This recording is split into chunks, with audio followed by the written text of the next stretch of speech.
আসসালামু আলাইকুম এভরিওয়ান। আশা করি সবাই ভালো আছো। তো তোমাদের কাছে অনেক দিন পর আমি একটা মিনি ব্লগ নিয়ে এসেছি। তো আশা করি সবাই দেখবে আর আমার মামাকে সাপোর্ট করবে।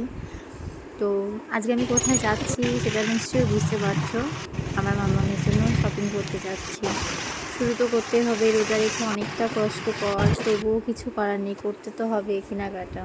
যত হোক আমার একটা রাজকন্যা আছে, রাজকন্যার কথাটাও তো ভাবতে হবে, তাই না? কষ্ট কিছুই না। তো মামামের জন্য মামামের পাপা আর আমি এসেছি। মামামের ড্রেসই পছন্দ হচ্ছে আবার হচ্ছে না, তো অনেক কষ্ট করে পছন্দ হলো। পছন্দ করার পরে এবার চলে আসলাম আমার দাদা ভাই আর আমি, আমার হাজব্যান্ড মিলে রূপরেখা বিউটি পার্লারে।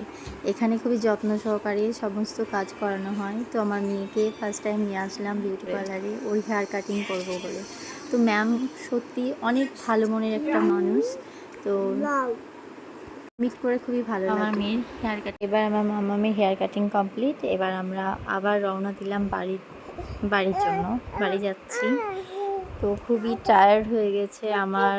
আমি এখানে ব্লগ শেষ করছি। সবাই ভালো থেকো, আল্লাহ হাফিজ, বাই বাই। আবার দেখা হচ্ছে নেক্সট ব্লগে।